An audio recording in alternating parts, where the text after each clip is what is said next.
ces valeurs se trouve en pole position le courage. Le courage d'affronter les dangers et la mort, le courage de conduire les hommes sous le feu au combat, le courage surtout de conduire la troupe sur ce que les guerriers appellent le chemin étroit qui mène à la victoire.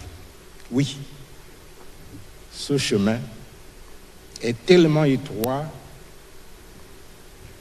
que seuls les militaires de caractère, l'officier qui sert d'exemple à ces hommes, seul l'officier qui sait galvaniser ses troupes, l'officier armé d'un courage exceptionnel ose l'emprunter.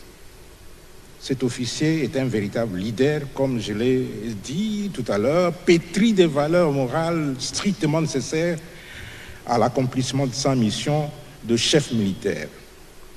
Chef militaire, il faudrait qu'on puisse aussi en parler. On est chef militaire parce qu'on a la personnalité, parce qu'on est capable de distinguer des valeurs militaires superflues de celles qu'il faut absolument conserver. J'ai parlé de courage. Comme valeur, il y a aussi la retenue. L'officier se caractérise par son devoir de réserve dans toutes les situations. Il ne s'alarme pas, ne dit pas n'importe quoi, ne parle pas trop. Ça, c'est l'officier. Et surtout lorsqu'on est général.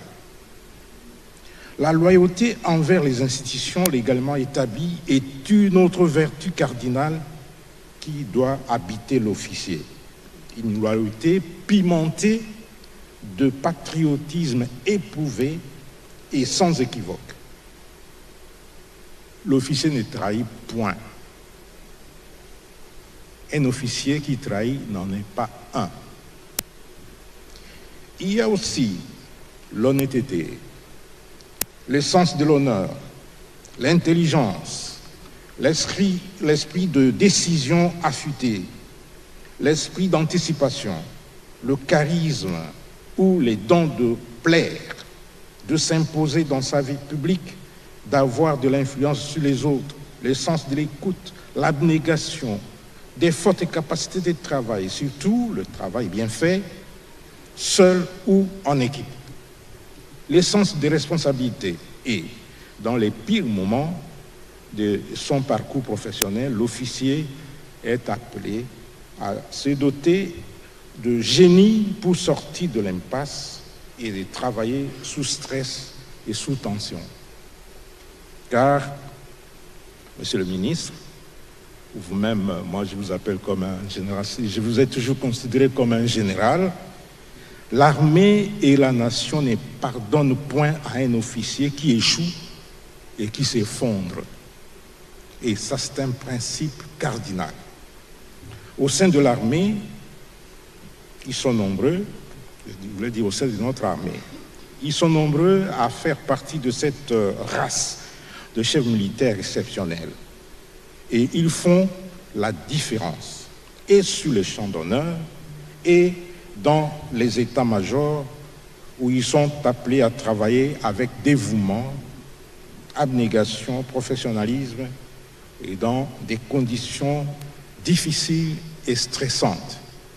Ça, c'est la vie de l'officier, et surtout lorsqu'on est général. Par contre, il y en a qui se distinguent par des actes amoraux, immoraux et illégaux. La compromission, le détournement des deniers publics, les détachements illégaux des militaires dans les mines et chez les particuliers chinois ou autres, les détournant ainsi ces militaires de leur mission. Et imaginez qu'on réclame les effectifs, et la plupart des effectifs sont dans les mines et chez les particuliers. Ça, c'est une infraction grave. Il y en a qui se sont perfectionnés dans la création des fournisseurs fictifs, dans la surfacturation et le détournement des vivres destinés aux militaires. D'autres encore se compromettent par la trahison, les assassinats. Tous ces faits sont des faits graves, gravissimes même, commis par les porteurs du titre d'officier général de surcroît. Dans ces cas, faut-il empêcher le chef d'état-major général des forces armées de les interpeller et de les mettre à la disposition des services pour investigation et, les cas échéants, de les déférer devant les juridictions militaires compétentes. Alors, c'est là où on parle d'arrestation massive des officiers swahiliphones. En réalité, c'est un faux débat. Chacun est venu dans l'armée en tant que volontaire. Chacun pose les actes à titre individuel et lorsque ces actes vont à l'encontre de la loi, eh bien, l'autorité sanctionne individuellement les contrevenants. Et on ne peut pas venir nous parler des officiers swahiliphones qui sont ciblés. Non, il n'y a pas que les officiers swahiliphones. Il y a aussi les officiers généraux d'autres espaces linguistiques qui sont aujourd'hui aux arrêts. Donc, parler des officiers swahiliphones qui sont ciblés par l'armée, mais celui qui les arrête là, il est de quel espace? Le général Gilles Banza, Mouilamboué. Le chef d'état-major général. Le chef d'état-major général. Mais il est de cet espace-là. Son prédécesseur. Son prédécesseur, il était de quel espace? Le prédécesseur de Le son prédécesseur de son prédécesseur, il était de quel espace? Non, on est en train d'introduire un faux débat, surtout pour distraire l'armée et surtout entraîner la division en son sein. Donc là, il faudrait que vous, en tant que communicateur, vous puissiez comprendre ça. Et j'ai évoqué les qualités de l'officier pour que vous puissiez avoir une idée sur ce que nous sommes. On n'est pas officier parce qu'on porte la tenue. L'officier, c'est un État. Et cet État ne peut pas corrompre sa fonction. Et cet État ne peut pas trahir ce qu'on est. On est contraint de servir la patrie jusqu'au sacrifice suprême. Ça, c'est une réalité et je voudrais que nous puissions mettre un terme sur ces débats qui n'a pas sa place au sein de l'armée et qui tend à détruire la crédibilité de l'armée. Et le chef MG, le chef d'état-major général, lorsqu'il le fait, c'est parce que lui, il a ces profils-là et il tient à redorer l'image des forces armées et à remettre de l'ordre. Et c'est pourquoi il faut écarter toutes les brebis galeuses qui sont en train d'essuyer l'honneur et la crédibilité des forces armées de la République démocratique du Congo. Un autre point que je voudrais aborder et qui fait beaucoup débat dans les médias et qui fait buzz dans les réseaux sociaux, c'est celui qui a trait au dossier de la rente des survies des dépendants des militaires. Pour que je suis déjà intervenu dans les autres occasions, ici à la RTNC ou dans d'autres médias, pour dire que un militaire, pour devenir militaire, il y a tout un processus. Et pour devenir dépendant des militaires acceptés par l'armée, il y a aussi un processus à suivre. Il y a une procédure pour qu'un militaire se marie et pour que sa femme soit considérée comme épouse des militaires. J'ai amené avec moi la carte d'identité biométrique de mon épouse. Elle est là. Avec cette carte, elle est biométrique. Quand il y a contrôle, il suffit à mon épouse d'appuyer sur le dispositif électronique de l'ordinateur et toutes les informations toutes les informations concernant mon épouse s'affichent à l'écran.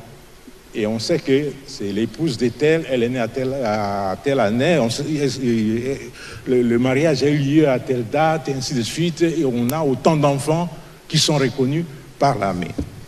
Et si le militaire meurt, comme moi, je meurs, il y a tout un processus, une procédure qui est engagée par l'administration.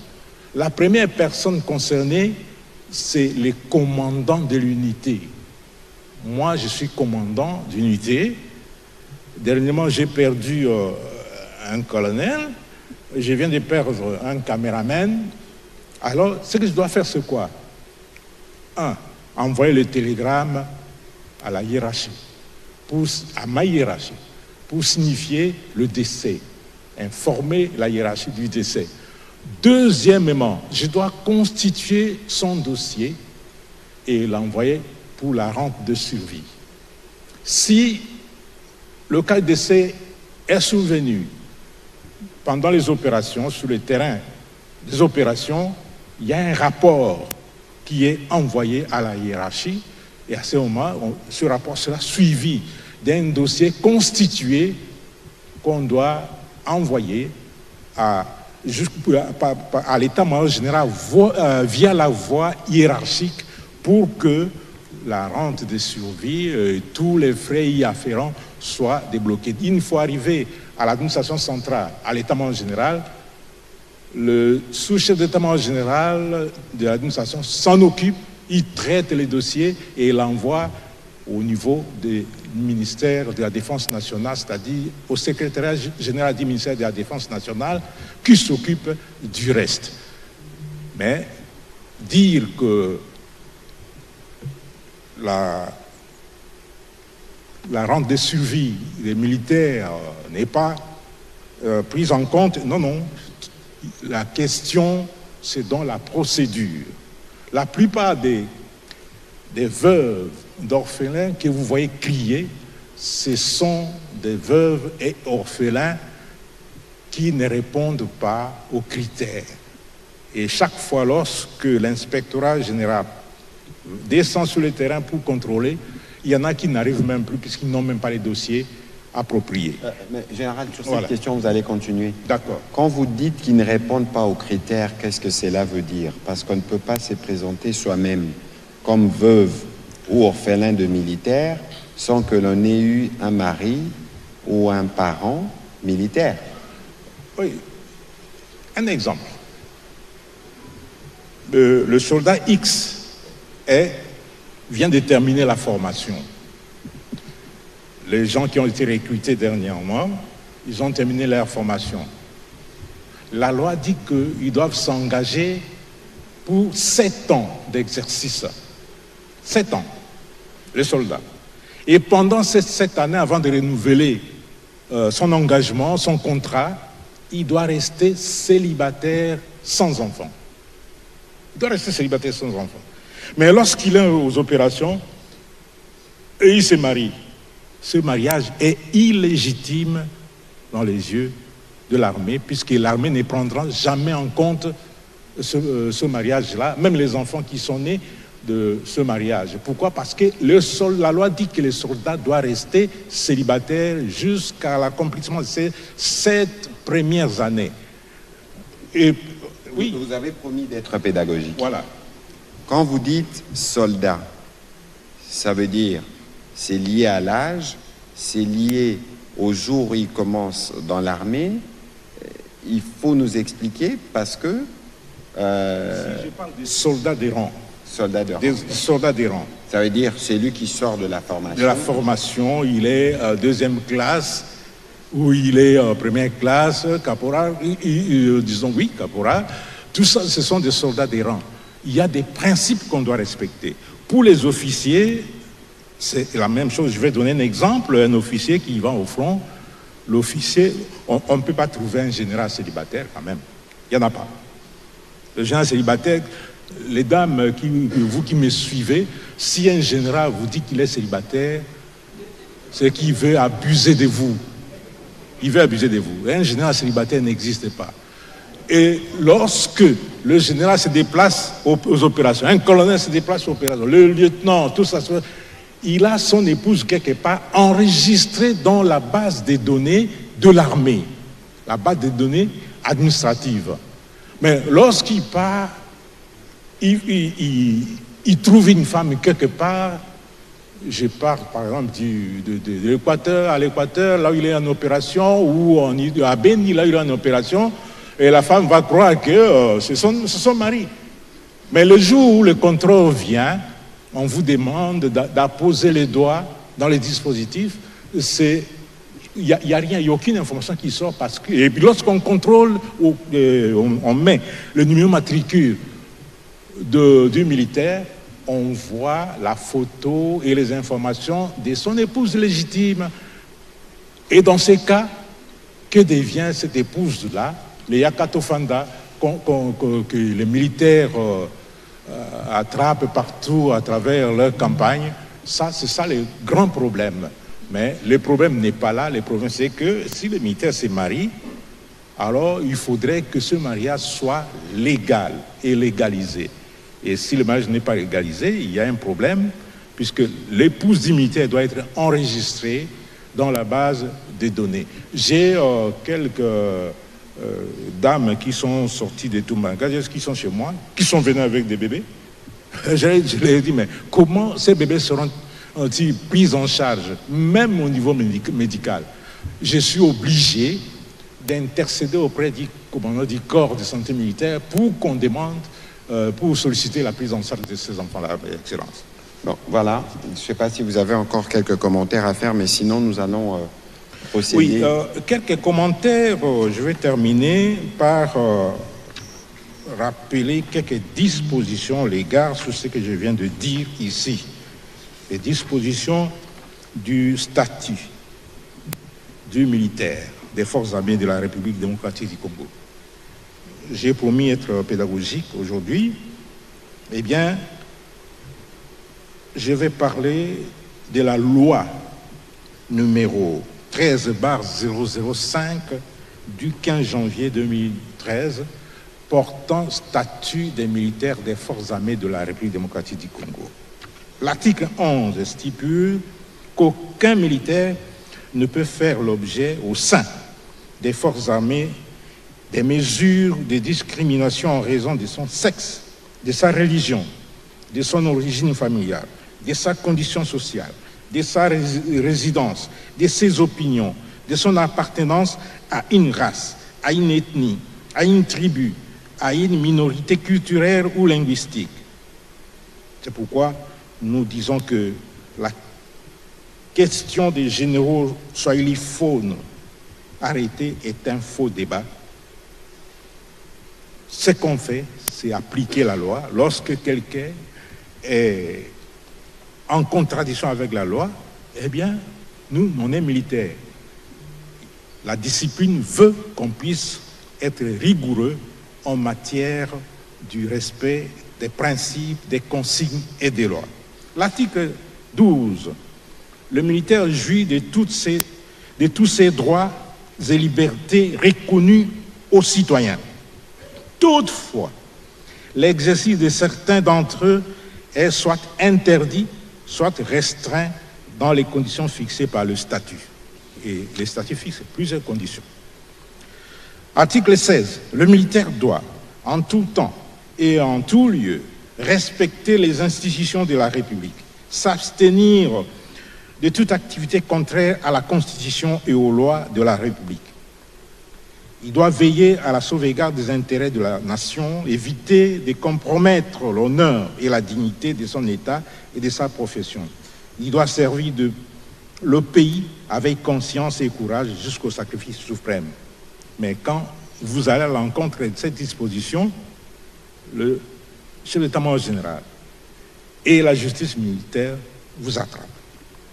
207, article 207, le conjoint survivant de l'officier ou dit sous-officier décédé a droit à une rente de survie si celui-ci est décédé en activité de service ou titulaire d'une pension de retraite ou d'invalidité. Le conjoint survivant n'a pas droit à une rente de survie lorsqu'il y a eu dissolution du mariage à ses torts exclusifs ou lorsque le mariage est postérieur à la cessation d'activité de service de l'officier ou du sous-officier. Il perd également le droit à la rente de survie en cas de remariage. Le droit à la rente de survie est acquis sans condition d'ancienneté et de service. Une femme qui se remarie n'a plus le droit d'avoir des rentes de survie. Article 209. La rente de survie de l'orphelin équivaut à 6% du traitement annuel du militaire par enfant ou à 10% de la pension de l'officier ou du sous-officier décédé après la pension. L'orphelin perd tout droit à la rente lorsqu'il atteint l'âge de 18 ans et exerce une activité rémunérée. Pour l'orphelin engagé dans les études, l'âge limite est de 25 ans. Pour l'enfant frappé d'un handicap ou qui se trouve en raison de son état physique ou mental dans l'impossibilité de pourvoir à sa propre subsistance, la rente de survie est accordée jusqu'à sa mort.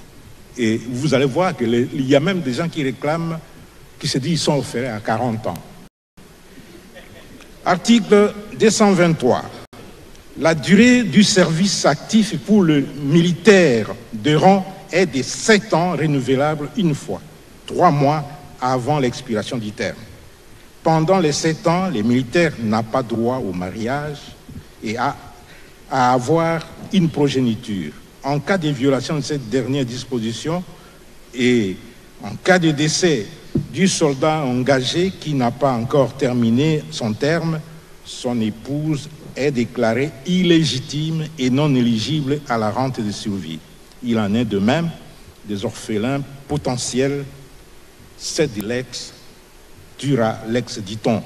Excellence, chers consoeurs et confrères, j'ai tenu à rappeler ces quelques dispositions éthiques et légales en vigueur au sein de notre armée pour amener l'opinion à avoir une idée sur ce qu'est le militaire et le fonctionnement de notre outil de défense. Les principes sont clairs, précises et stricts et de stricte application.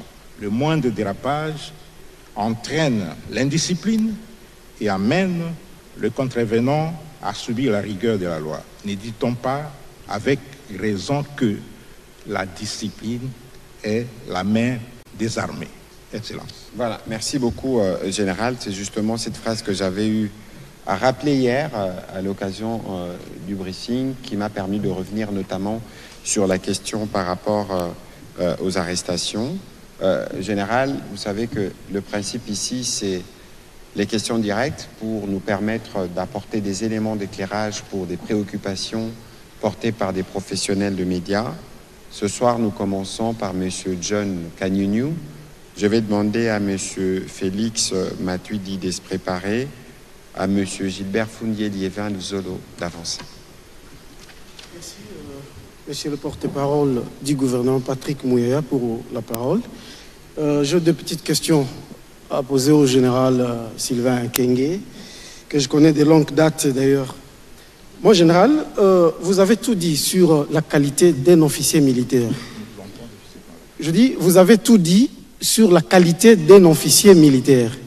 Supérieur, général, subalterne, nous avons tout compris. Mais étant reporter de guerre pendant plusieurs décennies, plusieurs années d'ailleurs, je sais qu'un militaire n'a pas de communauté. Donc vous avez, à mon avis, vidé cette question, ce qui fait polémique sur les réseaux sociaux et sur les médias. Mais je voulais savoir, ce qui fâche ou ce qui gêne actuellement, c'est que plusieurs officiers supérieurs généraux sont arrêtés pendant plusieurs années. Il y a ceux-là qui viennent de passer plusieurs années en détention. En camp le début de leur procès, parce que là, on dira plus que non, c'est parce qu'ils sont de tel parti ou tel autre parti qu'ils sont arrêtés. La deuxième préoccupation, vous avez parlé de mariage occasionnel, mariage Yakatovanda, de Kinshasa. Mais les enfants sont innocents. Ce sont des victimes de l'indiscipline de leur père militaire engagé au front, pour le gros. En tout cas, il faudrait qu'on change la position du micro parce que vous sentez... Ça crache, hein?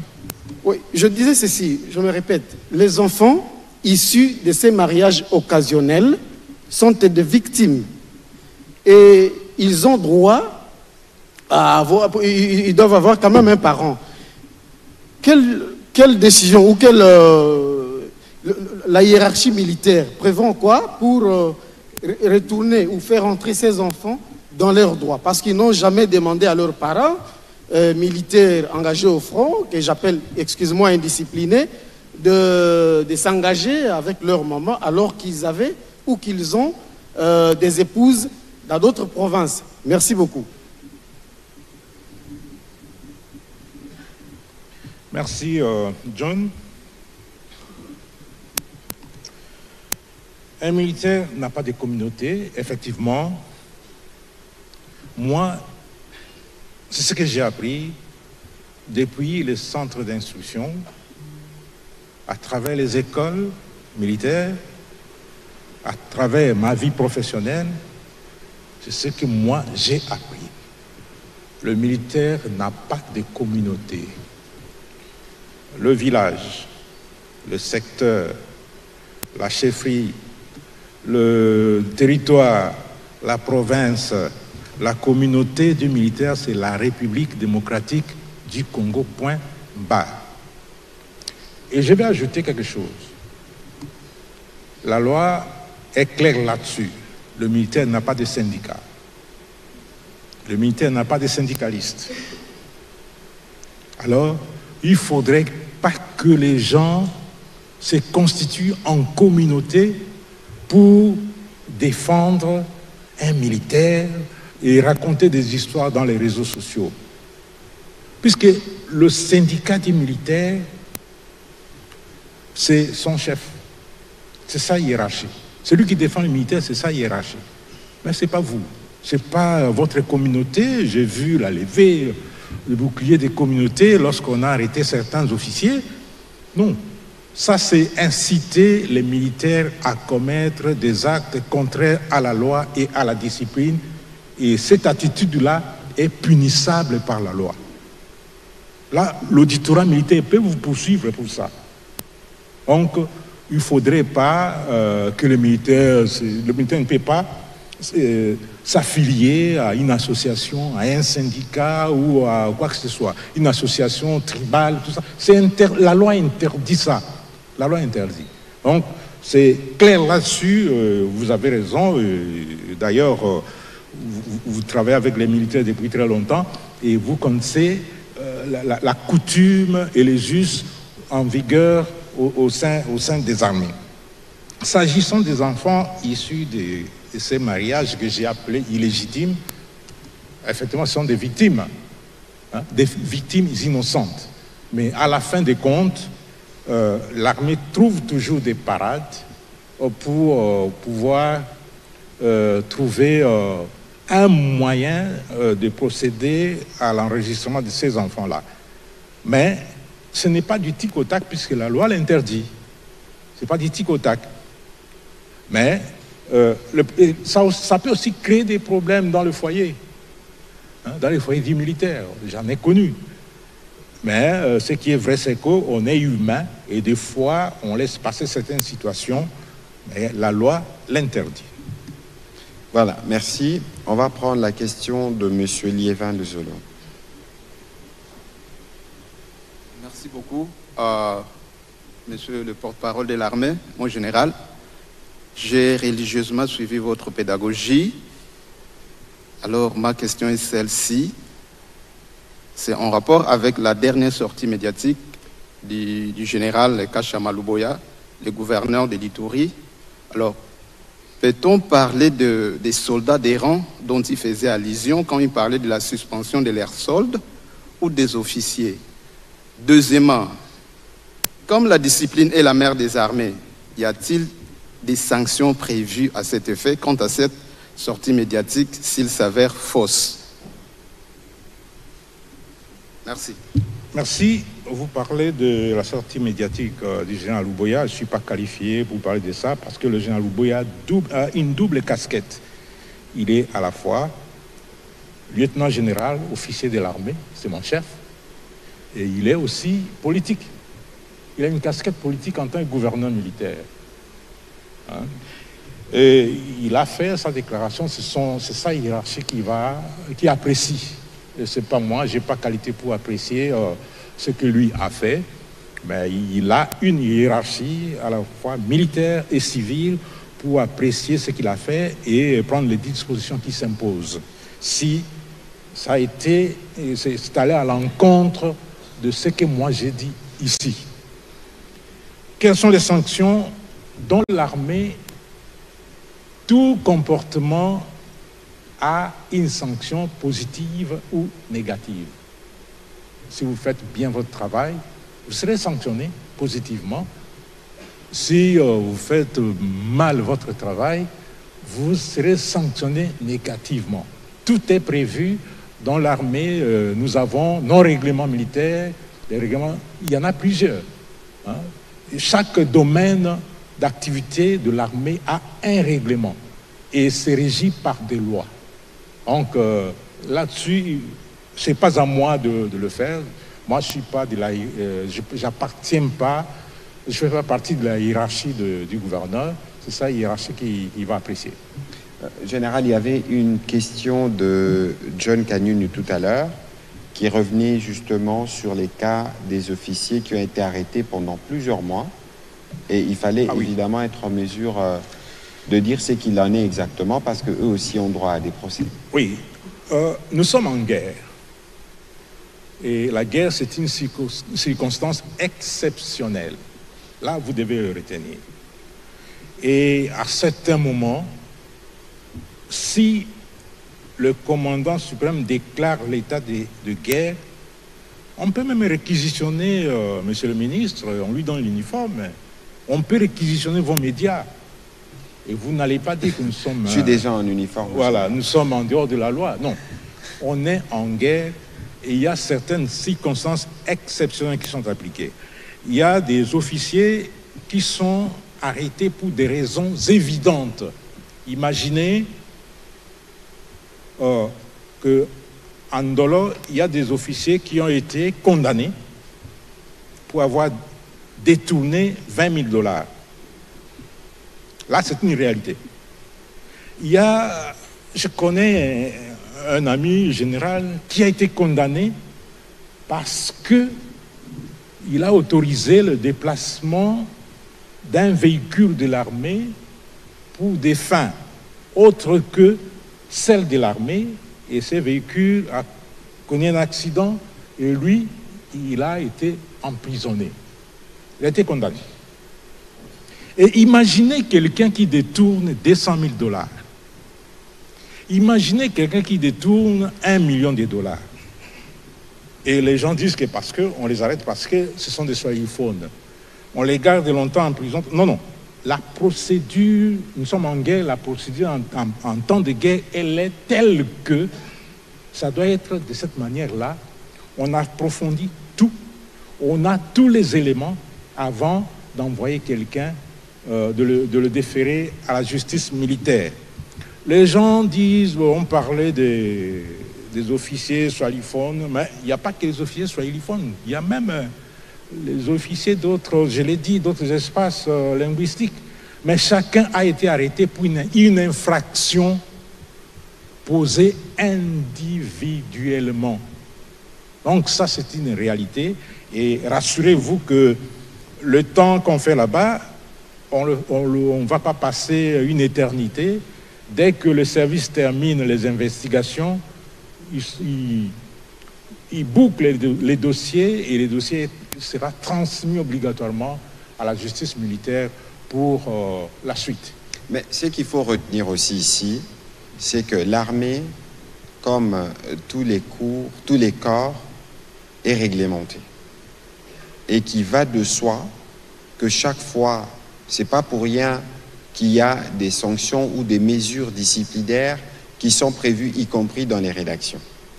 Et donc, il ne faudrait pas considérer que chaque fois qu'il y a eu une interpellation d'un militaire, que cela est forcément lié à une question tribalo-ethnique, dans un contexte où le président de la République a fait de la montée en puissance de nos forces armées le premier objectif de son action. Et dans ces contextes-là, dans une armée où, disons les choses telles qu'elles sont, où on a hérité des difficultés en termes de logistique, en termes de circuit d'approvisionnement, où il y avait des effectifs déclarés mais qu'on ne voyait jamais, mais comprenez qu'il y ait à un moment donné un travail de contrôle qui s'efface et des responsabilités qui puissent être établies.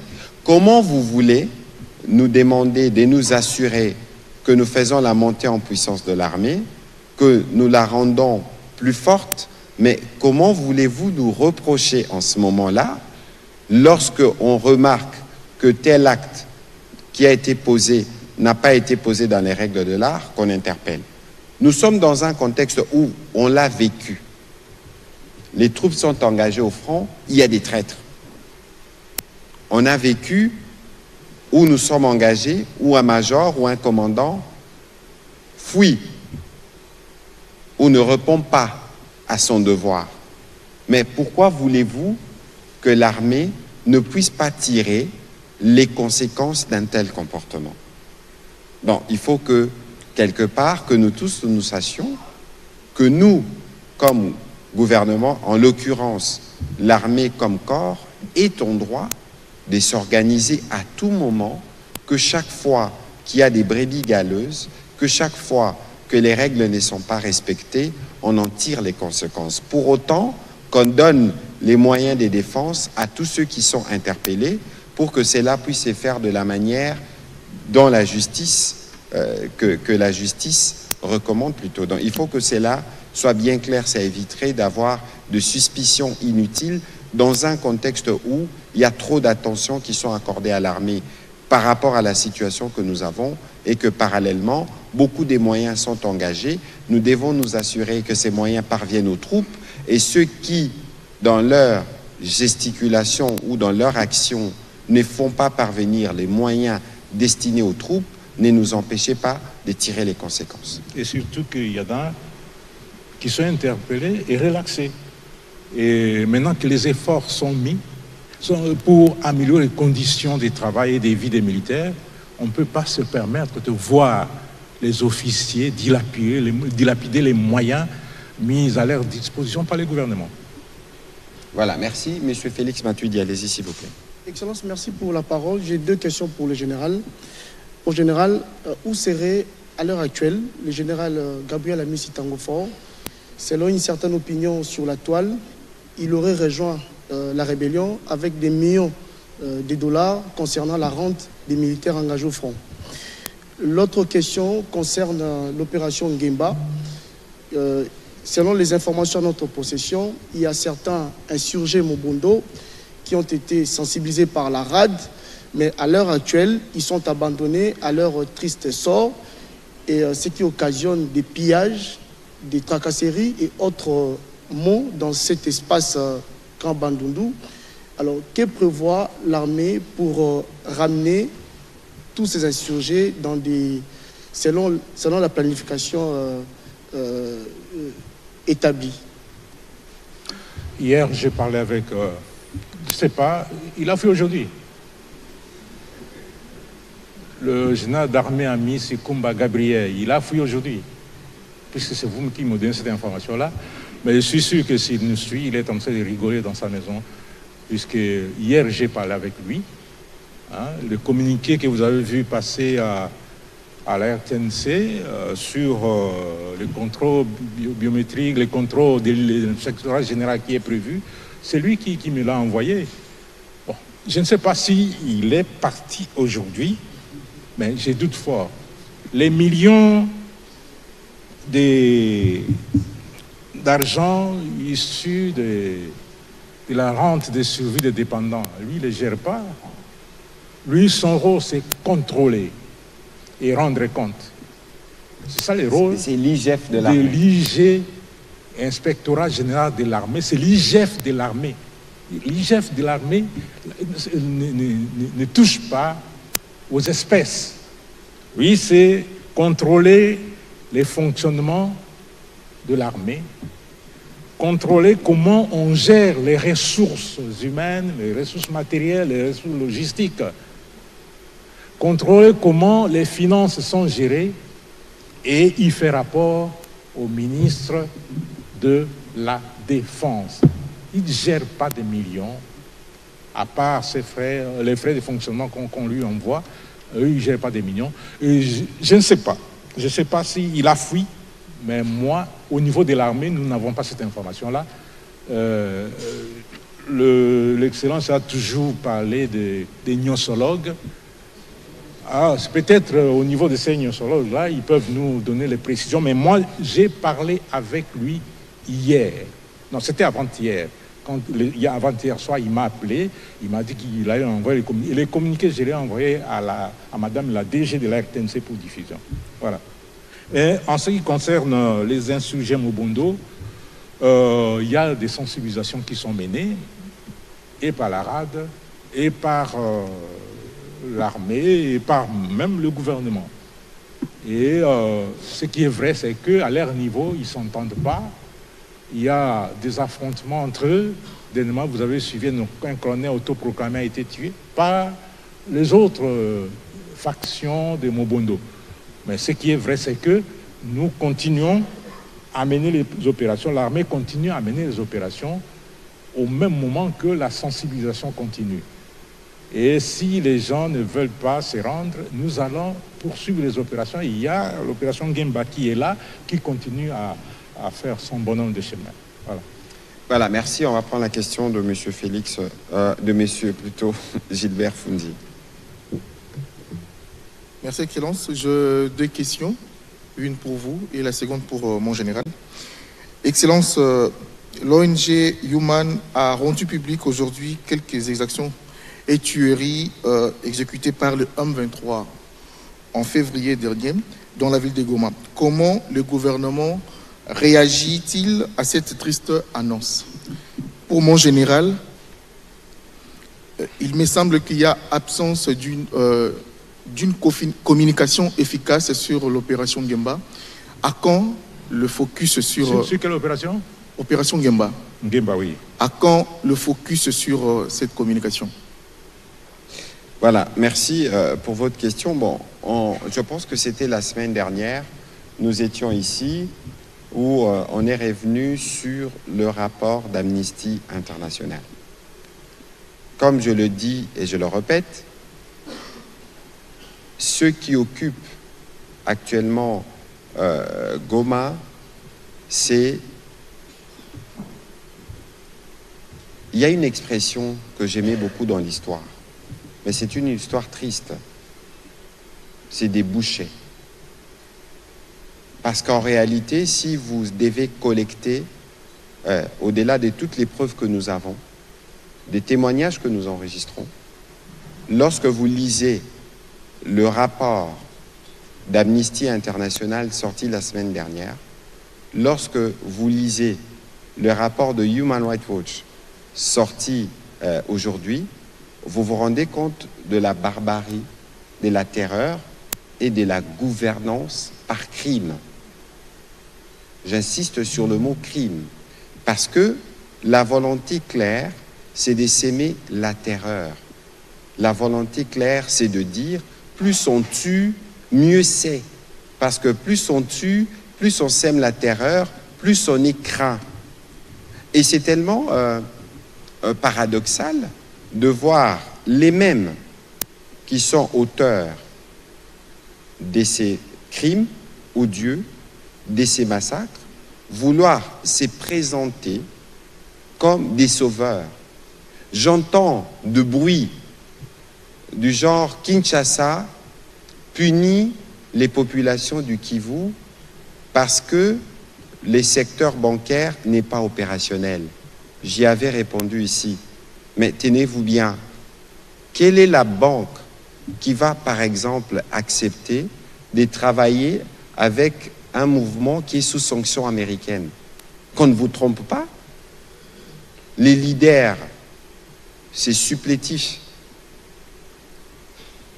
n'ont pas le droit d'utiliser d'aucune manière les dollars américains. Et d'ailleurs, s'il y a des cas enregistrés, pour tous ceux qui sont des témoins dans les Nord Kivu des opérations qu'ils commettraient, il faut les signaler, parce que le FAC va les sanctionner. Et les banques ne sont pas fermées du fait de notre volonté, du fait du fonctionnement du système et des conditions de sécurité, y compris pour les épargnants. Alors, vous ne pouvez pas, d'une part, vouloir vous présenter comme ceux qui ont besoin de soulager la misère des populations et de gouverner par crime au quotidien. Et aujourd'hui, c'est un climat de terreur qui règne dans ces partis sous occupation. Et c'est pourquoi le président de la République et nous tous, nous travaillons à donner un coup d'accélérateur à tous les processus qui sont en cours, parce que cette situation doit vite s'arrêter. Et donc, les bouchers de Goma doivent, à un moment donné, se souvenir que l'histoire avait repéré les précédents bouchers et il y a eu les conséquences qui étaient celles-là. Et donc, ici, je rappelle la nécessité pour nous tous de rester mobilisés. La nécessité pour nous tous d'exprimer toujours ces sentiments de soutien et de solidarité aux populations qui sont affectées. Je l'ai dit il y a quelques jours ici, nous au gouvernement, lorsque le ministre de la Santé, les ministres de la Défense, les ministres de l'Intérieur font leur briefing, ils commencent toujours par nous faire le point de la situation dans les parties qui sont sous occupation. Même si ceux qui nous informent, les agents de certaines structures du ministère de la Santé sont poursuivis parce qu'ils communiquent des informations, mais nous continuons à nous assurer que les moyens parviennent par des circuits humanitaires pour toutes les populations qui en ont besoin dans cette partie du pays. Et donc, ces rapports des Human Rights Watch, comme le rapport d'Amnesty International, et comme il y a des témoignages multiples des journalistes et d'autres structures comme des ONG à Goma, doivent converger vers Genève pour la mission d'établissement de faits, doivent converger vers la CPI, parce que pour le mois de septembre, normalement, nous aurons une commission d'enquête internationale qui sera en mesure de s'appuyer sur tous ces rapports pour établir les responsabilités de tous ceux qui commettent ces crimes. Voilà, merci. Général. Pour renforcer ce que vous dites là, mon agent vient de me montrer une image. Je vous informe que j'étais avec un agent qui a été envoyé au CECAS, affecté au CECAS. Je suis resté sans agent. Heureusement, le chef d'état-major général m'a affecté des agents. Ce sont des professionnels de médias, de la communication opérationnelle, les professionnels des terrains, Makazuka et Ndjike que vous connaissez, Guillaume, qui sont devenus mes agents. Ça, c'est une information que je porte à votre connaissance. Et il m'a montré une image au Kankatindo, une église fraîchement construite qui a été détruite par les M23. C'est pour corroborer ce que vous avez dit. Absence de la communication dans l'opération Ngemba. Oui, depuis un certain temps, il y avait ce déficit de la communication, mais il ne faut pas laisser cette responsabilité à l'armée seule. Vous aussi, vous avez le devoir de communiquer là-dessus, puisque vous avez suffisamment d'informations. Mais sur le terrain, nous avons pu envoyer, affecter un communicateur militaire expérimenté qui a fait du bon travail à Beni. C'est Anthony Mwalouchai qui s'occupe de cette communication. Depuis un certain temps, il y a beaucoup d'informations qui sortent, qui sensibilisent la population. Il est en train de sensibiliser la population, de sensibiliser les organisations locales et même les miliciens pour laisser tomber les armes et essayer d'entendre la voix de la raison. Je ne sais même pas pourquoi on se bat de ces côtés-là. Quelle main noire est derrière ces gens-là? Je ne sais pas. Les recherches sont en cours. Peut-être qu'un jour, tout sortira au grand jour. Mais ce qui est vrai, c'est qu'il fait un travail de qualité sur le terrain et il doit être appuyé par vous. Et heureusement que j'ai 2 adjoints expérimentés qui vont m'aider à l'appuyer aussi pour que nous soyons informés de tout ce qui se passe de ces côtés-là et que la communication soit efficace et proactive. Voilà, Général, on va prendre la dernière série de questions avec Martin Moudimbi, j'espère Labunda, et on terminera avec Jimmy Mukendi pour la question en Lingala.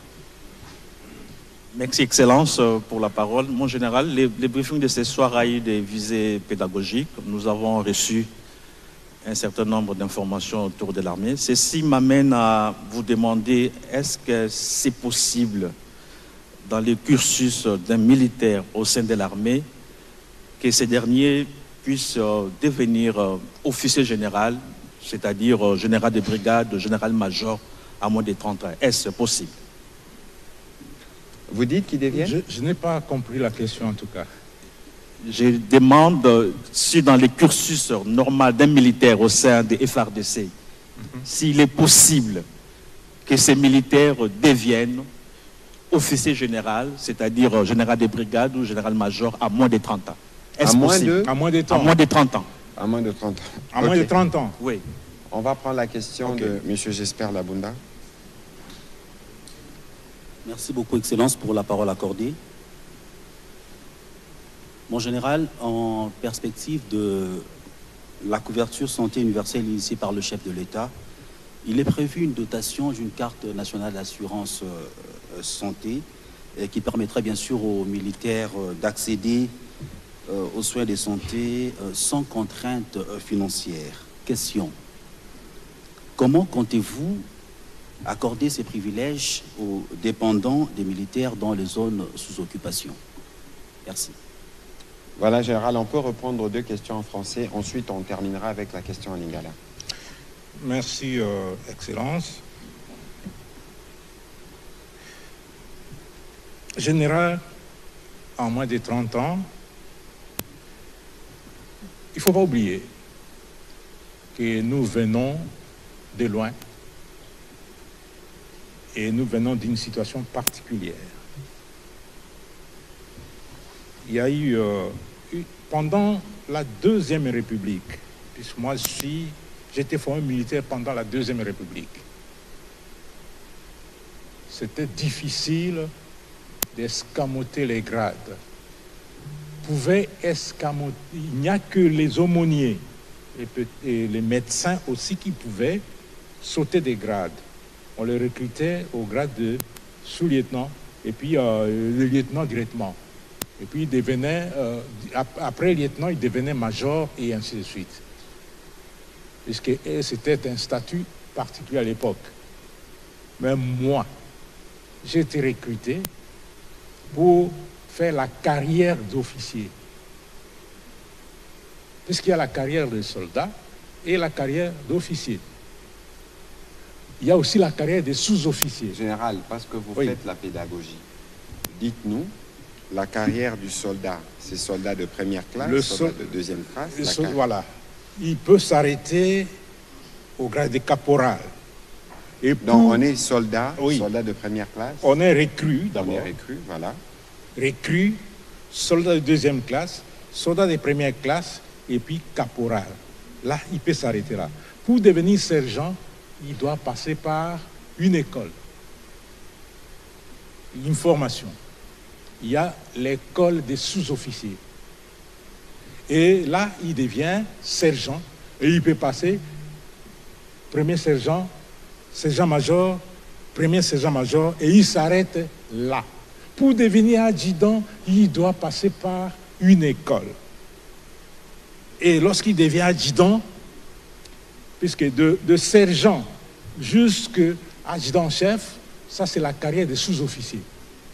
Et pour devenir adjudant, il doit passer par une école. Et lorsqu'il est il a le grade d'adjudant, il peut aller chaque 3-4 ans, s'il est discipliné, il accède au grade d'adjudant de première classe et puis d'adjudant en chef. Mais aller, à partir de ce moment-là, pour devenir officier, la carrière d'officier commence par le grade de sous-lieutenant et ça s'arrête par le grade de général d'armée. Pour devenir sous-lieutenant, il faudrait que lui aille à l'académie militaire. Mais à l'académie militaire, on recrute, comme moi, j'ai été recruté civil pour aller à l'académie militaire. J'ai terminé à l'académie militaire, on m'a conféré le grade de sous-lieutenant, je suis passé lieutenant, et je suis resté presque 10 ans avec ce grade de lieutenant pour tout ce qui est arrivé, avec l'entrée de l'AFDER et comme ça. Je suis devenu capitaine, et puis major, et puis lieutenant-colonel, colonel, et puis il a plu au commandant suprême de me nommer général de brigade, et aujourd'hui je suis général-major, commandant du service de communication et d'information des forces dans les porte-parole de l'armée. C'est comme ça que ça se fait. Mais est-il que, à partir de l'arrivée de l'AFDER, il y a une révolution. Et ceux qui sont arrivés, ils sont arrivés avec la révolution, et il y en a qui ont acquis des grades de cette manière-là. Et ces grades, pour la plupart, ont été complétés par un cursus de formation dans les écoles. Hein? Beaucoup sont entrés dans les écoles, et ceux qui n'ont pas eu la capacité de poursuivre les études, il y a eu des passerelles pour essayer de les encadrer, hein, en matière de formation. Et c'est ça le problème. Le processus normal, il est là, mais nous venons d'une situation particulière et vous devez comprendre qu'il y a des officiers qui sont devenus des généraux en moins de temps par rapport aux autres. Parce que c'est ça la particularité de la situation de notre pays. Assurance et santé des militaires, oui. C'était la semaine passée, j'ai assisté, j'étais avec le commandant du corps de santé lorsqu'il venait présenter cette situation au chef d'état-major général. Et comme il y a eu celle de notre admission dans le processus de l'administration avec le ministre de la fonction publique, il y a aussi le ministre de la Santé qui voudrait intégrer l'armée et ses dépendants dans le processus d'assurance maladie. C'est une bonne chose. Et si nous, on est accepté, c'est que nos dépendants aussi. Et il y a les dépendants et dépendants. Je vous ai lu les articles du statut, de la loi portant statut des militaires.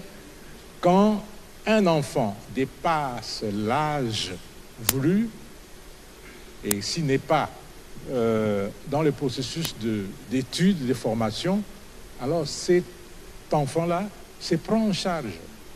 Moi, j'ai mon fils aîné qui n'est pas comptabilisé dans la base des données parce qu'il est au-delà de 30 ans. Il a presque 40 ans. Il va vers 50 ans. Mais mon épouse, mes enfants seront pris en compte lorsque nous serons intégrés dans ces processus. Il n'y a aucun problème. Voilà. On va prendre la dernière question, la question de Jimmy Mukendi en Lingala pour clôturer. Merci beaucoup, Excellence, pour na maloba. Motuna Liboso, na porte-parole et armée, Général Simon Kenge. Sylvain Kenge, le bombardier. Motuna Nanga Ezali Koyeba, d'abord merci pour na Onyo Stokina français, parce que aux 8 ans, pédagogiquement, il y a expliqué le rôle de l'armée, penini, tondengenini, soldat, il faut azala. Nako sepelato, nako senga, na autorisation à ministre, ceux qui ont ça, il a vu moi synthèse mouké na lingala pour tout comprendre quintessence il y a communication dans notre pays bozindo il y a communication au yo lingay kopé ça biso moko alilo par rapport il y a discipline pays il y a armée. Deux préoccupations pour la ministre de la communication porte-parole du gouvernement mokolo alelo na New York République démocratique du Congo ezali élu comme membre non permanent il y a Conseil de sécurité, Koloba, ils allaient avancer mon cours diplomatique, puis 2 jours avant, toyokai que na 20e sommet le 9 septembre, RDC a élu comme vice-président. Question au outil pas téléspectateur, o alinga ki ayeba tina nango nini makamwana nyonso. C'est-à-dire le fait que RDC comme membre non permanent. RDC ko gagner nini, to ko gagner nini et ko bakisa nini na oyo Congo ezali lelo. Deuxième préoccupation par rapport ya oyo ezali koleka na est ya République démocratique du Congo, au limbisa ta musoza moi raccordement. Balobito lobela lisusu Joseph Kabila te na ba TV. Yo confirme ngo.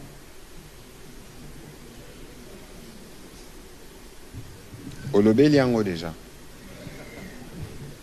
Président, c'est ça que je crois que à ça qui interview Oyo a Pesaki parce que c'est le CESAC nde etalaka makambu Oyo etali contenu yaba média.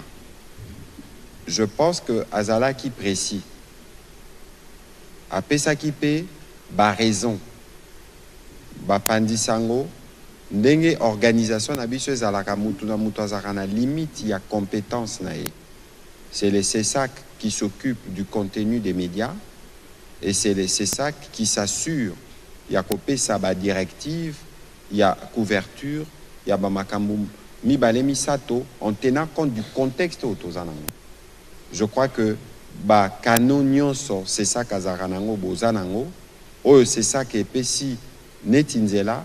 Il faut bino bapandisango bo s'assurer que bolandango luka raccordement te po nyo sala ezanetimo raccordement kasi ngana za molobeli ya gouvernement chaque fois que cela sera de besoin tokoya kopesa bino biyano na makambo etali ndenge mboka ezokende y compris na makambo etali ba situation na ba parti oyoza sous occupation ndenge tomesana kosala. Alors na kosepela général apesa biyano na bokuse asa la résumé na lingala ya makambo utaki kolimbola awa ngana kozwa na kozwa maloba na suka pona pesa ba réponse na biyano na yo pona pesa biyano na mituna na yo. Merci. Na bokuse na lobaki boye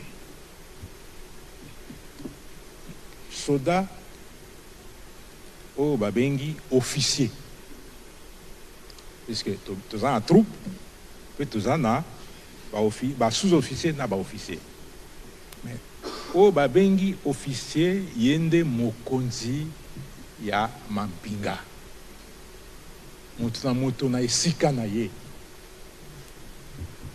motu wana o babengi officier ye aokazala moyibi te ye akoki ateka mboka na ye te ye aza moto ya biloba loba te ye atosaka mibeko o soki ye atosi mibeko akosenga baye baza nsima na ye batosa mibeko po soki yo moko ozotosa mibeko te mpe ozosenga soda atosa yango soda akotosa yango te. Officier aza moto ya limeme ya liboso ya discipline ya liboso abengi ye officier. Soki officier aza na discipline te soda mpe akomemia ye te soda mpe akotosa ye te. Officier il faut atosa mibeko ya mboka bakonzi ya mboka yende akolakisa basoda. Officier nde oyo amemaka bato na bitumba e soki omemi moto na bitumba oyebi etumba eza lisano ya liwa. Alors moto ya amemaka bato na bitumba officier mokonzi amemaka bato na bitumba ye ifo azala motema piko aza moto oyo azalaka na soda ntango nyonso asolaka na soda ayebi pasi ya soda aliaka na soda esika moko ayebi kolela ya soda mpe ayebi makambo nyonso ya mpasi soda azalaka na yango mpe aza kopesa biyano ebongi te ete ngai lokola général nazala moto oyo aza kobebisa makambo ya armée. Yango wana tomoni bakonzi ebele ya mampinga batangi bango baza kosambisa bango bamosusu basi bakota boloko bamosusu baza nano kosubir processus na ba service na biso pona nini babuki mibeko e ngai nayaki na armée nga moko moto amemaki nga na armée aza te naza baninga na ngai tosisaki na ezala na académie ezala na centre d'instruction nzela moko mais mutu na mutu ayaki na nzela na ye soki mpe moto asali mbeba asalaka mbeba ye moko ye nde akozala responsable ya mbeba oyo asalaki liboso ya mibeko mokonzi nde akangaka te mibeko nde ekangaka soki obuki mibeko mibeko ekangi yo alors totika bilobaloba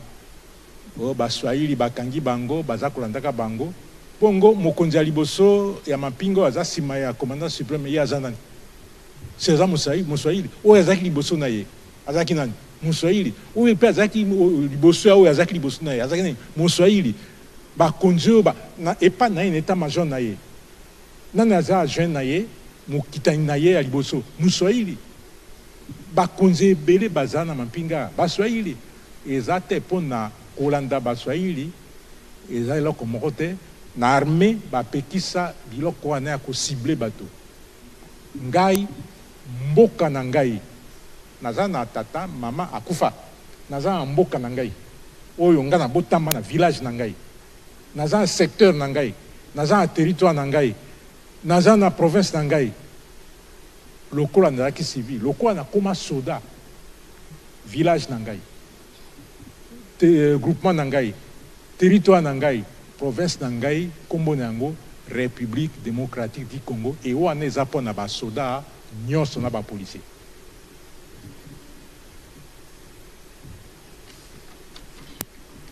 Aussi ici, général. Merci, ici, excellent. Alors, Namituna Oyotuni, Omoni, République démocratique du Congo, Bissotolobaka, nous sommes un grand pays. Et on ne peut pas nous définir Nabakokoso Tozanango. Et les grands pays s'affirment dans le concert des nations. L'élo République démocratique du Congo na mikolo eleki boyokaki tozalaki tokotaki na Conseil des Nations Unies pour le droit de l'homme où nous avons été élus. Na makambo nyonso etali droit de l'homme yomoko lobango na lingala il y a humanité place ba décision ezwamaka. Il y a tout royo to komi d'abord la vice-présidence, il y a Assemblée générale, il y a Conseil des, il y a Assemblée générale des Nations Unies. Au moni, net une assemblée tozarana bureau. Soko tali na ba réunion Assemblée générale, il y a Conseil de sécurité. Bomo na kezarana bato bavan na kalikolo. Vice-président Moko Arozala, Congolais, République démocratique du Congo. Yamotuya Makasi Lisusu. Eza Oyo va annoncer les lots.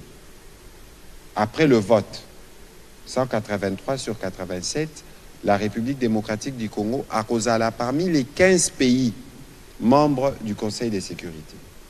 Alors, le fait que Bisso to Rosala wana, tokomema o ya Bisso expérience, peut que tozala na cadre ba décision nyo se zoamaka. Bisso morope to Rosala na misu. Na makambo ezo intéressé biso deti makambo tali kimia. Na Conseil de sécurité boebi, il y a 5 membres permanents. France, États-Unis, Russie, je pense Angleterre, la Chine. Ensuite, il y a les 10 autres membres.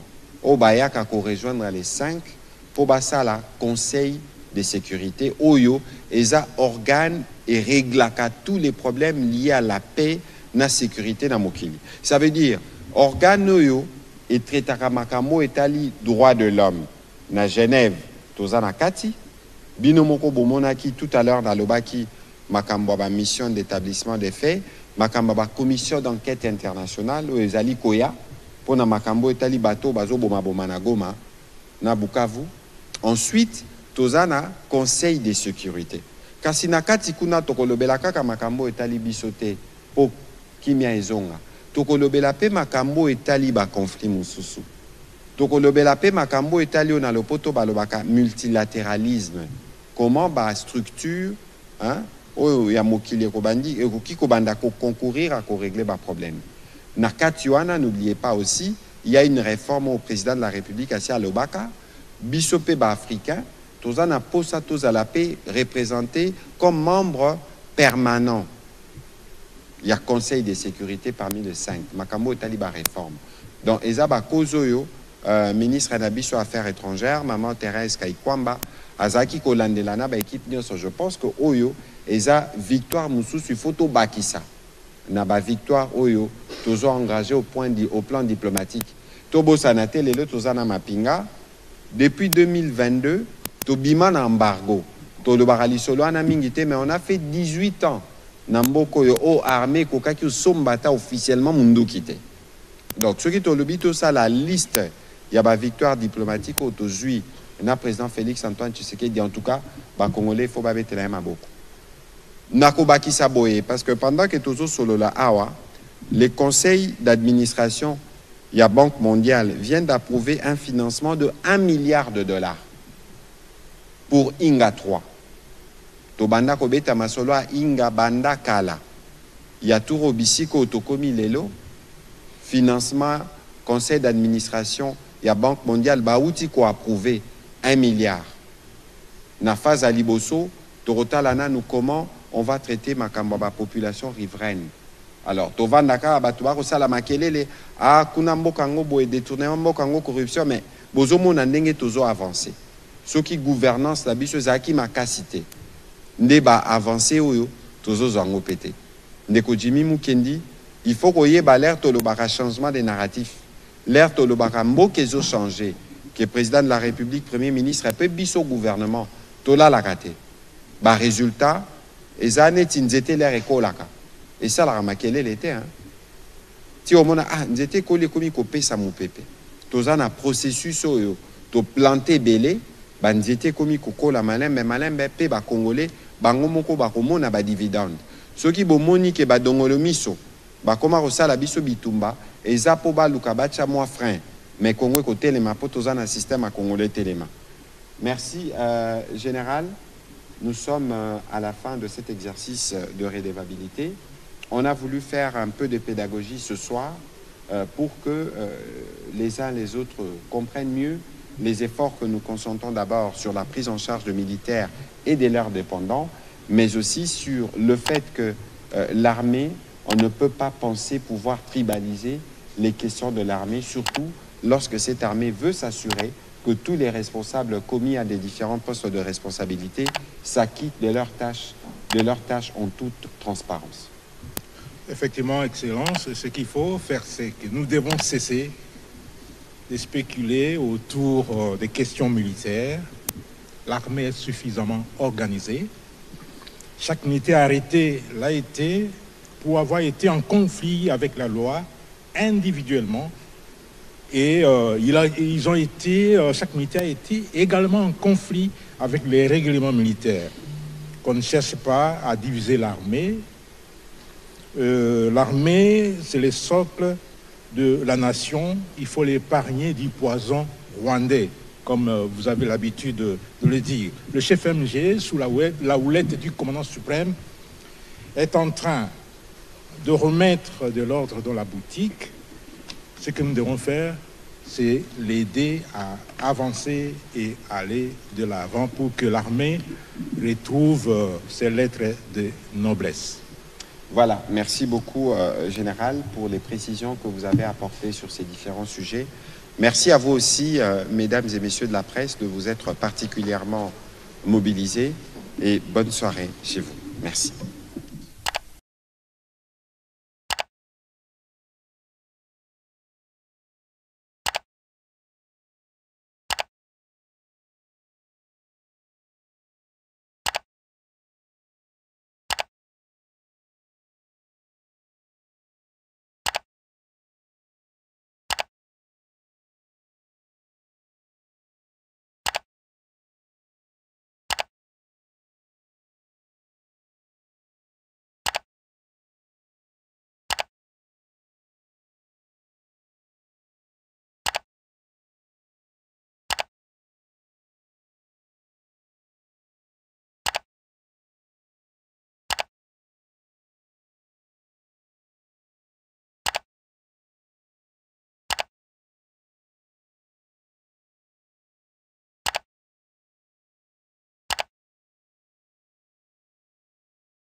Mesdames, Mesdemoiselles, Messieurs, bonsoir et bonjour pour ceux qui nous suivront en rediffusion. Eh bien, c'est devenu l'habitude de nous trouver sur ce plateau pour interroger un invité. Aujourd'hui, c'est l'honorable Lutundula Apala qui est avec nous. Monsieur Lutundula, bonsoir et bonjour. Bonsoir, Kibambi, ça fait longtemps. C'est avec beaucoup de plaisir que je me retrouve en face de vous. Ben oui, merci beaucoup. Il paraît que, là c'est pour vous mettre un peu à l'aise, parce qu'il paraît qu'on nous appelle la cour des grands, il paraît que les Batetela sont très solidaires entre eux, c'est extraordinaire.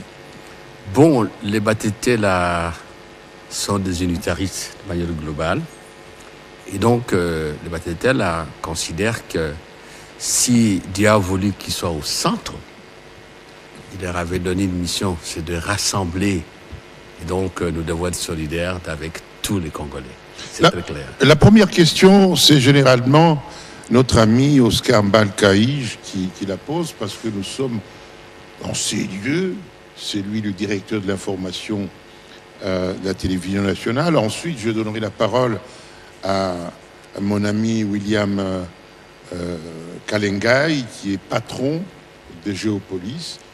Mbalkaïj. Merci, honorable Lutundula. Bienvenue sur ce plateau. J'ai une petite question à vous poser par rapport justement à l'actualité. L'actualité au pays, c'est les séjours à Goma de Joseph Kabila Kabange, le sénateur à vie et ancien président de la République. Vous êtes sénateur. Le Sénat a levé les immunités, a enlevé les immunités de Joseph Kabila dernièrement. Et au lendemain, Joseph Kabila a prononcé un discours.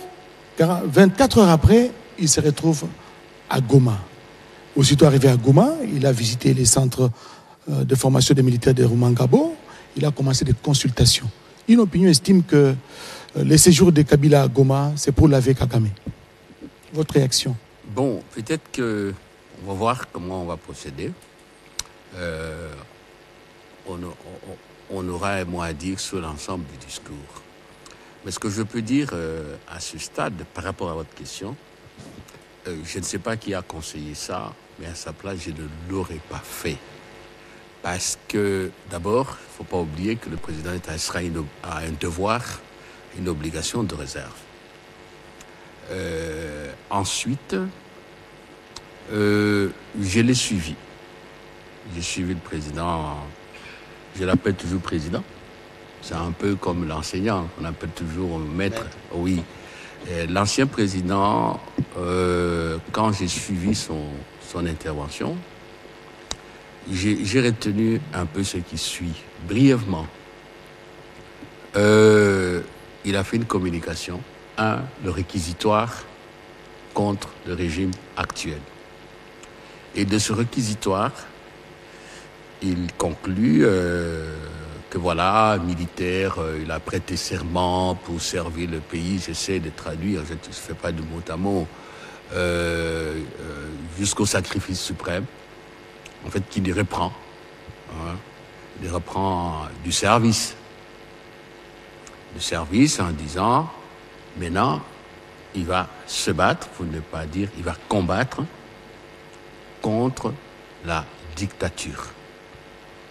Et il termine en lançant un appel aux hommes en uniforme, aux militaires, à la population, pour en fait se soulever contre ce qu'il appelle le régime des dictatures. Ok? Grosso modo, c'est cela. Si vous autorisez, je prends un peu, pour qu'on se comprenne, l'aspect réquisitoire. C'est pas lui seul qui l'a fait. Mais lui, je crois qu'il faut un peu plus de modestie. Parce que le président Kabila a régné pendant 18 ans, hein, à moins que je me trompe. Et à l'issue de ce règne-là, ça correspond à peu près, si c'était aux États-Unis, à 4 mandats. Oui, 4 mandats. Chez nous ici, c'est 3 mandats et demi. Mais qu'est-ce qu'il a laissé? il a laissé 7 héritages toxiques, comme je les appelle. 7 héritages toxiques, si vous autorisez. Premier héritage, l'armée. Une armée composée d'hommes et de femmes courageux, patriotes, mais une armée démoralisée. Une armée désarticulée, une armée démotivée et une armée désarmée. Combien ont-ils été formés, les militaires? Qu'est-ce que Tshisekedi a trouvé comme matériel de guerre? Armes, munitions et tout. Et surtout, parfois, je me pose la question, comment s'est-il fait que le président Kabila règne dans ce pays pendant 18 ans et il a laissé l'armée être neutralisée par un embargo décrété par le Conseil de sécurité. J'ai eu à expliquer ça, un embargo qui portait non seulement sur l'approvisionnement en armes, mais sur la formation. La formation. Et pendant ce temps, ceux qui ont décidé l'embargo laissaient M. Kagame acheter les armes qu'il veut. Partout, il y a eu même des chefs d'État. Rappelez-vous, je ne vais pas citer le chef d'État d'un pays. Il était, je crois, l'année passée, il y a 2 ans, au grand maximum, à Kigali, et il a dit que voilà, son pays lui-même, ils vont donner des armes, ils vont doter l'armée rwandaise de dernières technologies, de technologies de pointe en matière militaire. Ce pays-là distribuait les armes aux groupes armés qui combattaient contre notre pays, ils continuaient à combattre sans contrôle. Et il a envahi notre pays sans condamnation et encore moins de sanctions. Et tout ça, le régime précédent s'est tu. Il a laissé les choses aller de cette manière-là. C'est pour ça que je dis une armée démotivée, désarmée. Voilà un héritage très préjudiciable qu'il fallait et qu'il faut gérer. Bon, je vous épargne, vous connaissez, parce que oui, parce que la question consistait à vous demander en bref. J'en viens, parce qu'il faut qu'on se comprenne. Un deuxième héritage toxique, les groupes armés, parce qu'il faut qu'on se comprenne. Est-ce que les groupes armés sont nés sous le règne de Tshisekedi?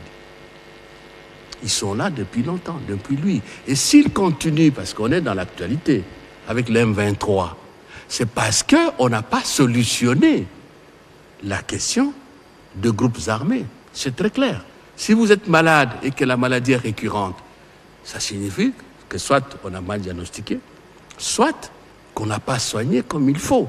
Mais il paraît que les groupes armés, c'est pas pour vous interrompre, ont été multipliés pendant le régime actuel. Hein. Il y en avait quelques-uns, mais maintenant nous en sommes au niveau de 100. Ah, non, je ne crois pas. Je ne crois pas. J'ai eu quand même l'avantage d'être tout le temps au Parlement. Non, je ne crois pas. Presque tous les groupes armés actuels existaient à l'époque. Un autre héritage, et c'est très important, les réfugiés congolais au Rwanda. Très important parce que vous savez qu'entre autres raisons que le président Kagame utilise pour justifier sa présence, c'est le fait que d'après lui, il y a au moins 100 000, disons-le moi, je n'ai pas la langue de bois, Tutsis congolais qu'on a refoulés et qui se trouvent là-bas. Mais comment se fait-il que pendant 18 ans, l'ancien président, Joseph Kabila, n'a pas pu résoudre ce problème-là? Parce qu'il sert d'alibi. Ça, c'est un problème. Un autre héritage, l'isolement diplomatique. Je n'ai pas de démonstration particulière à faire. Totalement isolé, même avec les institutions financières. Et on est allé vite, avec le président Tshisekedi. Tshisekedi, on est revenu sur la scène internationale. Moi, quand j'arrive, par exemple, à l'Union africaine, tenez bien, l'organe central en matière de paix et sécurité, le Conseil paix et sécurité de l'Union africaine, nous n'étions pas membres. Et ça tenait à un petit rien. Aller déposer les instruments de ratification. Un petit rien là. Prendre son avion, les déposer, on les a déposés, on est membre, et on a même présidé les conseils paix et sécurité il n'y a pas longtemps. Aujourd'hui, nous avançons. Nous avons été admis au Conseil aux droits de l'homme des Nations Unies. L'affaire de New York, Conseil de sécurité membre non permanent, ça va aller vite. Parce que les étapes essentielles au niveau de l'Union africaine avaient déjà été déblayées. Et merci au président Ndayishimiye qui a facilité la tâche. Donc vous voyez, et on peut continuer sur l'isolement diplomatique. Laissez-moi aborder aussi un héritage toxique, la décentralisation. La décentralisation a été sabotée, dévoyée par l'éclatement précipité de provinces. Rappelez-vous, à l'époque, moi j'avais interpellé l'ancien vice-premier ministre de l'Intérieur. Nous étions déjà dans G7. J'avais interpellé, carte sur table. Vous passez de 11 provinces à 26 et multipliez les institutions, les personnes. Il dit, mais comment on allait affronter ces problèmes? Conséquence aujourd'hui, vous avez 26 provinces. Les provinces les plus pauvres, le Sankuru, la Lomami, je crois Chouapa, je crois aussi Mongala, il y en a à peu près 6 ou 7. C'est la déstabilisation. On ne travaille pas. Les gouverneurs, on les bouge à tout moment. Les éléments toxiques peuvent peut-être constituer... Vous pouvez y répondre au départ des questions qui vont vous être posées. Je vais aller dans la question, tout droit. Tout droit. Je vais aller dans la question. Oui. Et puis, il y a eu la démocratie. Si vous faites un discours, non, je ne fais pas un exposé académique. Et il y a tous les scandales financiers, on va y revenir. Ce que je voulais vous dire, pour arriver à cette question, c'est qu'en fait, tout ce qui a été fait a concouru à affaiblir l'État congolais. À faire en sorte à ce que notre pays soit à la merci de vautours. Parce qu'un pays sans État, un pays affaibli, et cet État-là est resté à la merci de tous les appétits. Alors maintenant, parce que je vous ai dit qu'il n'y a pas eu de solution aux fondamentaux, Kagame vient avec son armée, il entre dans notre pays. Ça ne se discute pas, parce que les évidences sont là. Le président n'a jamais parlé de ça. Le président Kabila, je veux dire, jusqu'à son dernier discours. Et puis, paf, le président est à Goma, via le Rwanda. Et il vous dit, j'ai eu de contacts, j'ai consulté les chefs d'État, certains chefs d'État en fonction, et anciens chefs d'État. Bon, maintenant, il arrive là-bas. C'est pour quoi faire? En fait, ne faisons pas l'hypocrisie. Notre thèse à nous, c'est de dire, c'est l'agression qui prime. Le problème ne manque pas entre nous. Mais le fait que le président Kagame soit là, avec son armée, tuant nos compatriotes, pillant nos richesses, c'est un cancer qu'il faut extirper du corps de la République le plus rapidement possible. Mais il va là-bas et il commence à rassembler les gens autour de lui. En fait, vous avez trouvé les mots. C'est pour légitimer la rébellion, pour légitimer la présence de l'armée rwandaise au Congo, c'est pour donner un visage congolais à la crise. Et du coup, on est dans la présentation du président Kagame. C'est-à-dire qu'il est entré en tout cas de les déculpabiliser, de les blanchir pour que, par rapport aux initiatives internationales, la vision change. C'est ça. Et enfin, ce qu'il fait, je n'aurais pas souhaité qu'il fasse ça. À sa place, j'aurais pu lui dire, la première chose à faire, c'est de rencontrer le président Tshisekedi. Il a reçu l'ancien président du Nigeria, là, Obasanjo. Moi, je pensais que Joseph Kabila allait lui dire, d'accord, mais je vais rencontrer d'abord le président Tshisekedi pour qu'il se parle. Mais il passe là-bas. Il est maintenant chef de la rébellion. Tout ce qu'il a dit et tout ce qu'il fait, ce qu'il est en train de faire, c'est de montrer à la population du Nord Kivu que non, il n'y a pas de problème. Il n'y a pas de problème, comprenez, tout ça. Et bon, maintenant, le problème, c'est, Tshisekedi, on ne combat pas pour un pouvoir. Ne nous tombons pas de cibles ni de combats chez le compatriote. Nous n'avons pas livré une guerre pour être indépendants. Je ne sais pas si je mens. Nous avons négocié l'indépendance.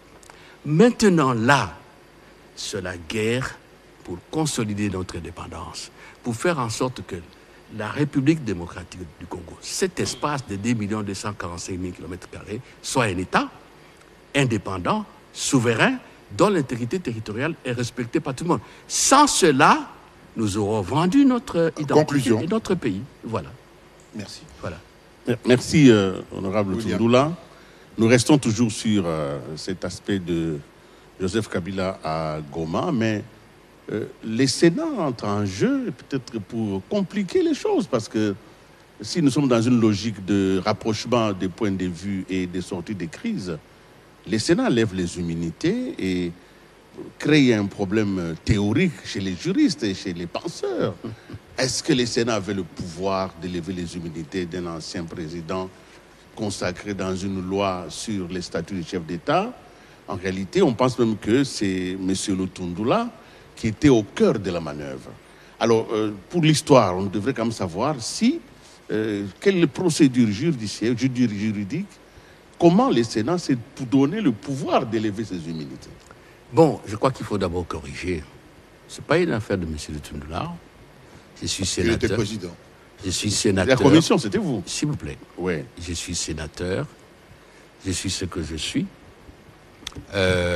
On a formé une commission spéciale. Mon regroupement politiquement désigné. Vous avez le choix. Ne pas être sénateur ou continuer à être sénateur avec ce que je suis. J'arrive en commission. Les collègues estiment que ma modeste personne peut présider la commission. Je ne peux pas démissionner devant mes responsables. Je ne le ferai pas. Et nous avons travaillé calmement. Maintenant, votre question. Il y a un côté pédagogique très fort. La première chose, il faut démystifier la question des immunités. Il faut dédramatiser. Moi, je n'ai jamais compris ce qui se passe chez nous. Ailleurs, d'ailleurs, dans d'autres pays, le ministre, le député, le sénateur concerné, il va lui-même chez le magistrat. Donc, il faut dédramatiser et démystifier cette affaire d'immunité. Tu m'as posé des questions techniques. Voilà. Première chose, les immunités ne sont pas créées dans l'intérêt du député ou du sénateur. Les immunités ont été instituées dans l'intérêt du mandat que vous exercez et de l'institution. Je vais dire ceci. Parce que vous êtes député, vous êtes sénateur, vous avez par exemple le pouvoir de contrôle parlementaire. Il ne faut pas qu'en initiant une commission d'enquête ou en posant une question orale avec débat à un gestionnaire public ou lors du débat, vous disiez un mot, voilà, on a détourné tout ça, qu'on vous poursuive, qu'on vous accuse, par exemple, de diffamation et tout. C'est cela.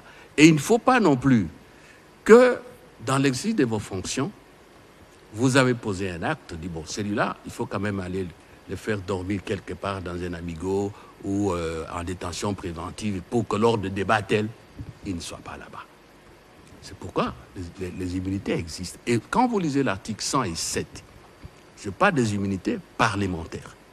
107, c'est très clair comme de l'eau claire dans un verre clair. Je ne vous ai pas la lecture, j'ai la Constitution. Vous avez la notion d'irresponsabilité pénale, la notion d'inviolabilité. Dans l'exercice de votre mandat, irresponsabilité, ce que vous faites pénalement, on ne peut pas vous poursuivre. Dans l'exercice de votre fonction, ce que vous faites, on ne peut pas vous ramasser comme un quidam dans la rue. Vous comprenez? Et l'article 107, alinéa 1er, est très clair. Irresponsabilité, inviolabilité. Et l'alinéa qui suit, si il appert qu'un parlementaire est impliqué dans une affaire infractionnelle ou soupçonnée, pour qu'on puisse l'appeler pour l'entendre, pour qu'on le défère devant la juridiction compétente, il faut passer par le Sénat ou l'Assemblée nationale, selon qu'on est sénateur ou député. Ça, c'est la loi de la République. Très bien. La loi des lois, la Constitution. Alors, maintenant, le cas présent. La Constitution dit à l'article 104, je crois alinéa 4 ou 5 ou 7, que les anciens présidents sont de droit sénateur à vie. Vous lisez notre règlement intérieur, ne vous en faites pas. Ils ont quelques obligations. Sauf que... Sénateur à vie, immunité à vie. Non, non, je vais vous expliquer la notion d'immunité. Il faut faire... L'immunité ne fait pas de nous des Congolais au-dessus des lois de la République ou en dehors des lois de la République. Il faut qu'on se comprenne. Tout à fait. Et nous tous, députés et sénateurs, il faut qu'on le sache. Qu'on ne pense pas, je suis député, je peux faire n'importe quoi. Non, non, non, c'est pas ça. Alors revenons à cette partie pour qu'on se comprenne bien. Ça veut dire ceci. Et je sais parce que je suis co-rédacteur de la Constitution en tant que député à l'époque. Parce que les gens oublient souvent que la version qui a été soumise au référendum est venue de l'Assemblée nationale. J'ai même fait partie de petit comité de rédaction qui a donné la dernière version présidée par Toussaint et Combé. Le problème était le suivant. Bon, un ancien chef d'État, on ne le laisse pas comme ça circuler dans les rues ou quoi. On a dit non.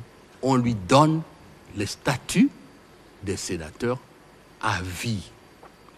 Et comme sénateur, il a droit aux indemnités parlementaires. Pour le président Kabila, c'est toujours touché. Il est payé comme sénateur. Ce que son épouse a récusé. Enfin, non, ce sont des questions. Il faut un peu. Non, c'est faux. On peut vérifier à la questure. Hein, la questure. Et il est dit dans le règlement intérieur qu'il est dispensé, par exemple, de l'obligation d'être en plénière. Mais il est membre de toutes les commissions. C'est-à-dire, il peut venir à n'importe quel moment, aller à une commission. Et il est dit dans le règlement, je l'ai ici, qu'il doit sauvegarder l'honneur, la dignité de l'institution et respecter les lois de la République. Voilà. Donc, je vous dis par là que les anciens présidents ont un statut. Mais ce statut est prévu dans la Constitution. D'accord. Vous comprenez ?